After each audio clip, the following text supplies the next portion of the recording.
Selamat datang kembali di saluran kami Papuan Truth ID. Pada video kali ini, kami akan melanjutkan pembahasan tentang Papua dari perspektif Alkitab dan sejarah dunia. Kami berharap informasi yang kami sajikan dapat memberikan gambaran yang lebih baik tentang Papua, menggabungkan pandangan agama dan konteks sejarah. Kami mengajak Anda untuk menjelajahi topik ini bersama-sama, dengan pikiran terbuka dan rasa hormat terhadap berbagai sudut pandang. Terima kasih telah bergabung dengan kami dan selamat menonton. Papua adalah sebuah pulau yang terletak di bagian ujung timur dari belahan seluruh dunia dan yang berada di dalam Negara Kesatuan Republik Indonesia dengan berpemerintahan otonom. Pulau ini terbagi menjadi dua provinsi di Indonesia, yaitu Provinsi Papua dan Provinsi Papua Barat. Papua memiliki wilayah yang luas dan keanekaragaman budaya yang kaya. Secara geografis, Papua dikelilingi oleh Samudra Pasifik di sebelah utara, Laut Arafura di sebelah selatan, Teluk Papua di sebelah barat, dan Laut Banda di sebelah timur. Pulau ini terkenal karena keindahan alamnya, termasuk pegunungan tinggi, hutan hujan tropis yang lebat, sungai-sungai yang besar, keanekaragaman hayati yang tinggi.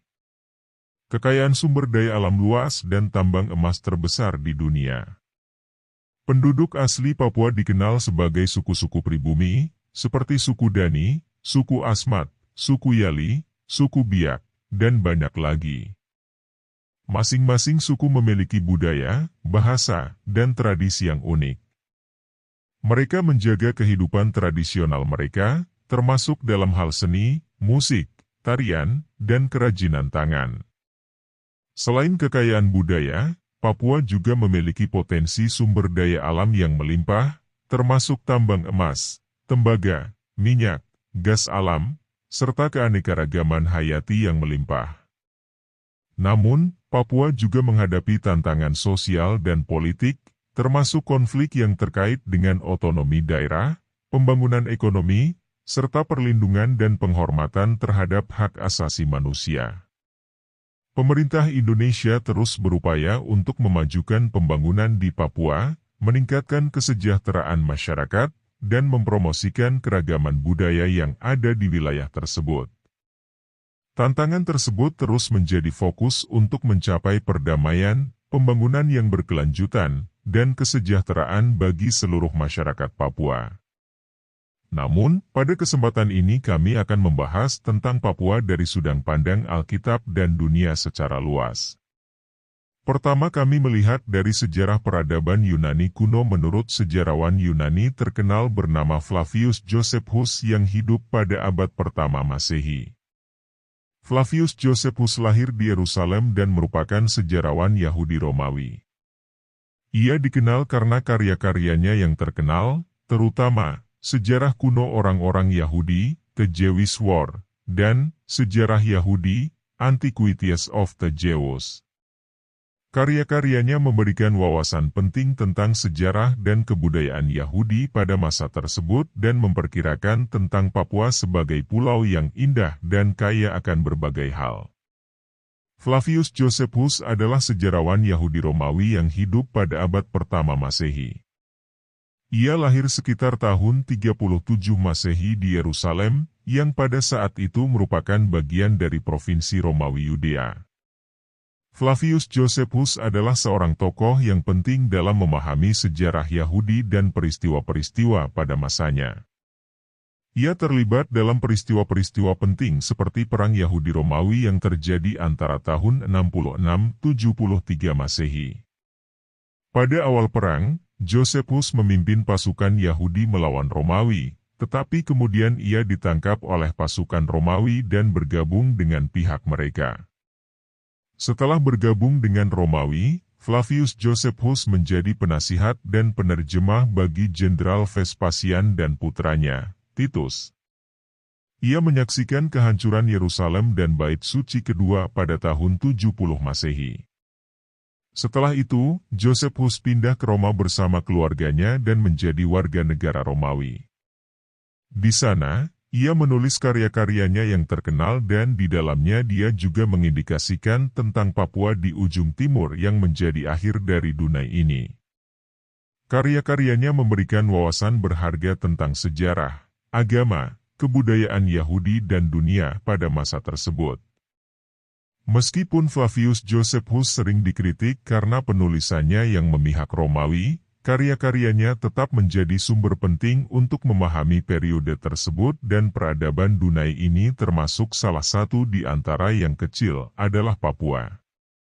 Jadi, bisa dikatakan bahwa Flavius Josephus adalah sejarawan Yahudi Romawi yang menulis tentang peristiwa-peristiwa penting dunia pada abad pertama Masehi, terutama terkait dengan sejarah Yahudi dan konflik dengan Romawi dan salah satunya Papua. Di bawah ini adalah tentang Papua yang dapat kami bagikan tentang Papua menurut Alkitab dan sesuai dengan karya-karya Flavius Josephus dari sejarah dunia. Catatan-catatan di luar Indonesia sudah ada yang menyebut Indonesia di bagian ujung timur dari dunia ini. Oleh para sejarawan Romawi Yunani itu sudah ada. Salah satu catatan yang sangat terkenal dari Yunani itu karya seorang geografi ahli geografi bahkan bapak ilmu geografi dari Alexandria namanya adalah Claudius. Dia menulis kira-kira tahun 150 Masehi dan bukunya yang berjudul Geografi dan itu menyajikan peta dunia termasuk daerah yang kini disebut Indonesia, Papua. Dia disebut dengan misalnya eksistensi pulau-pulaunya termasuk yang namanya keris yaitu semenanjung, emas yang mungkin itu merujuk pada Sumatera, lalu juga Zavadiu itu dari bahasa Yunani yang artinya tanah emas Papua. Jadi dalam tulisannya untuk jelajahi dunia, Pulau Jawa yang memiliki 7 wilayah kerajaan yang mengelilinginya sebagai hiasan yang disebut sebagai tanah emas tanah perak yang memiliki tambang-tambang emas di sana kamu akan mencari ke situ. Lalu di sebelah paling jauh dari Jawa itu ada satu pulau yang memiliki gunung tinggi bersalju itu Gunung Jayawijaya, itu sudah dicatat kira-kira tahun 120 Masehi dokumennya itu ada, dan disebutkan Gunung Sisira itu yang kemudian disebut Gunung Jayawijaya puncaknya bersalju. Dalam bahasa Sanskerta karena orang Yunani tidak bisa menyebut pertama Jawa Dwipa di Jawa Timur, kedua Swarna Dwipa Pulau Sumatera Pulau Emas, ketiga Berhina Dwipa Borneo Pulau Kalimantan, ketiga Sangka Dwipa Pulau Selebes Sulawesi, keempat Bali Dwipa Pulau Bali, kelima Sangatwita Pulau Nusa Tenggara Timur dan Nusa Tenggara Barat dan Timur lalu Papua itu disebut Jawa Dwipa Metik Parwata karena apa? Papua itu pada waktu tidak dikenal karean di ujung bumi dari dunia ini dan karena paling jauh. Cuma hanya disebutkan pulau yang paling jauh dilihat dari Jawa yang memiliki gunung yang tinggi bersalju sampai ke langit saljunya itu dari tahun 120 Masehi. Papua adalah sebuah pulau yang terletak di bagian timur Indonesia. Secara historis, wilayah ini merupakan tempat tinggal bagi berbagai kelompok etnis yang memiliki budaya dan bahasa yang beragam. Sejarah Pulau Papua melibatkan interaksi dengan berbagai bangsa dan budaya sepanjang waktu. Berdasarkan Alkitab, Papua tidak secara khusus disebutkan dalam konteks geografis atau sejarah yang spesifik. Alkitab lebih banyak berfokus pada kisah dan peristiwa yang terjadi di wilayah Timur Tengah, khususnya di tanah Israel dan sekitarnya. Oleh karena itu, Alkitab tidak memberikan informasi rinci tentang Papua tetapi di sana ada dituliskan dalam beberapa kitab Perjanjian Lama dan Perjanjian Baru, maka hal ini harus diketahui oleh orang Papua untuk menempati perjanjian di akhir zaman. Di kitab Yesaya 24 ayat 15 dan 16.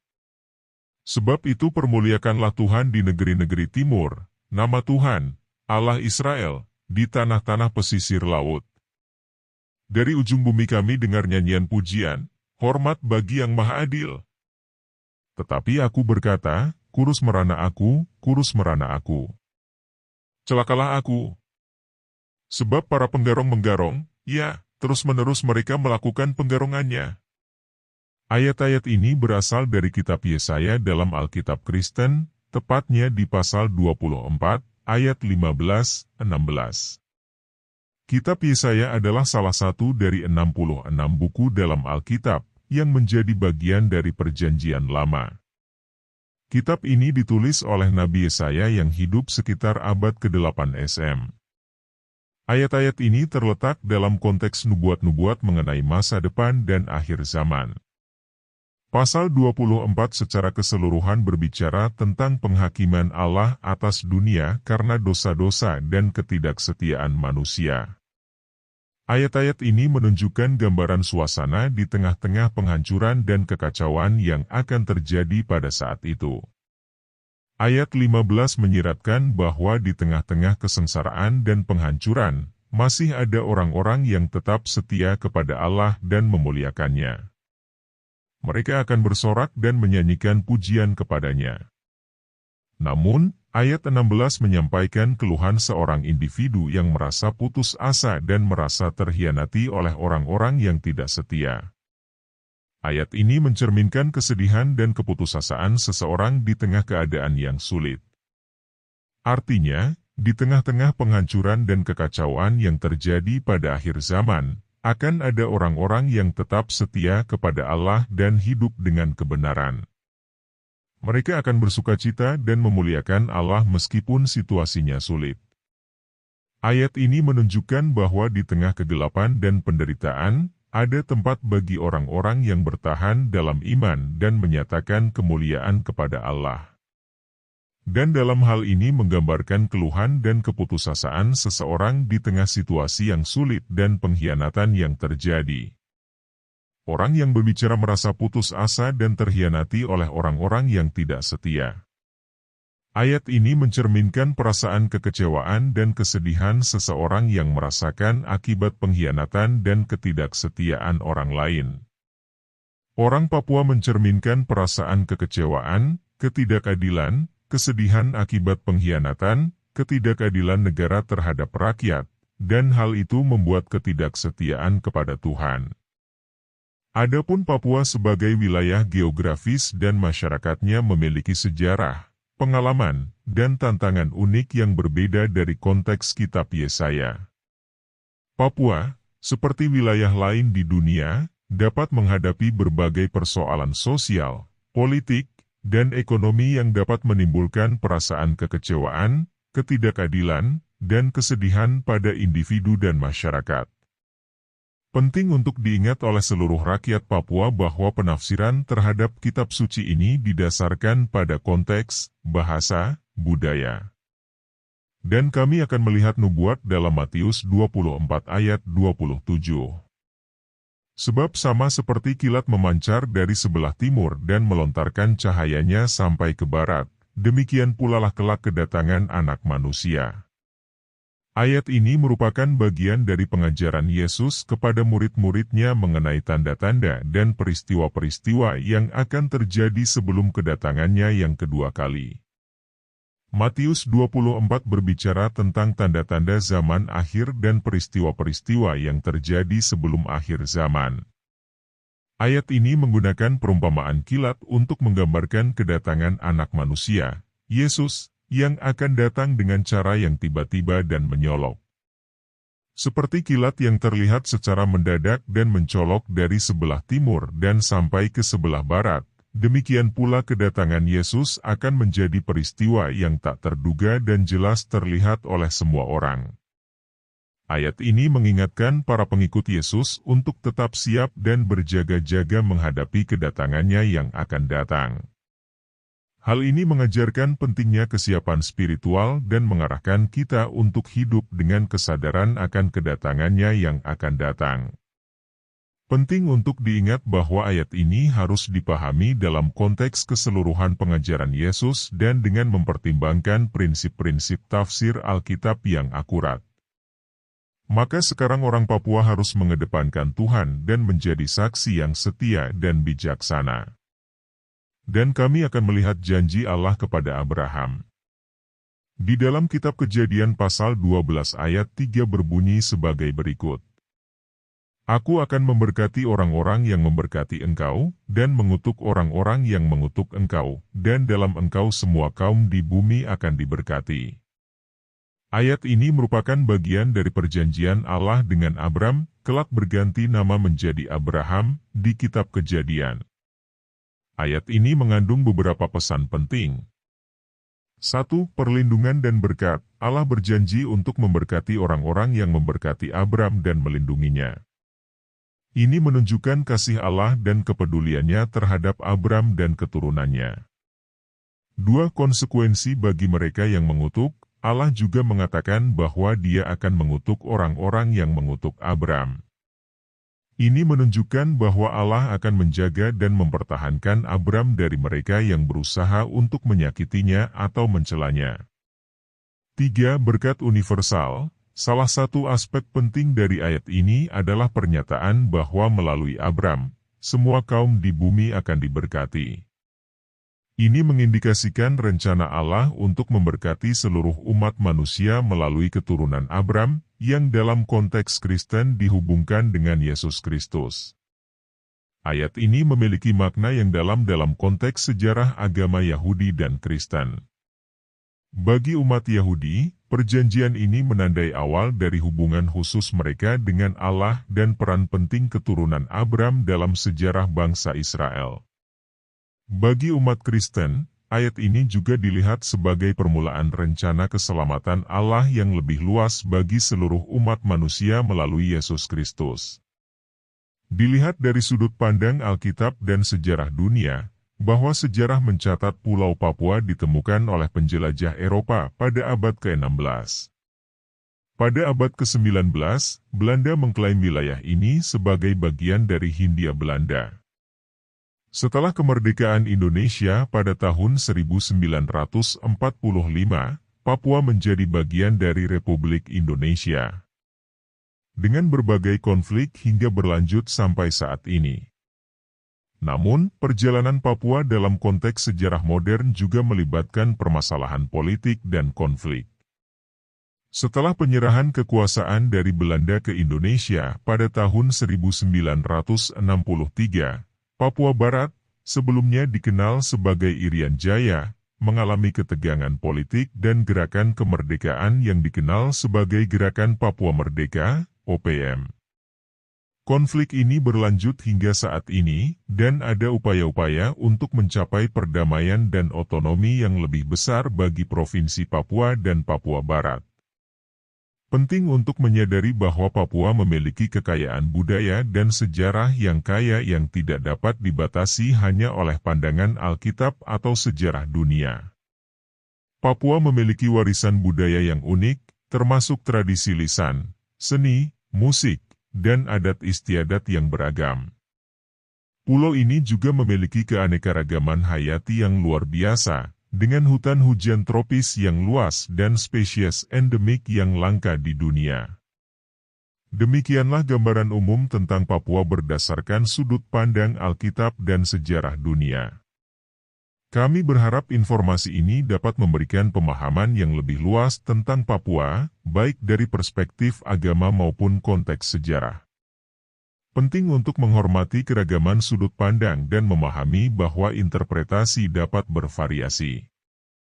Teruslah belajar dan menjelajahi topik ini dengan rasa hormat dan ketelitian. Terima kasih telah menonton dan semoga informasi ini bermanfaat bagi Anda.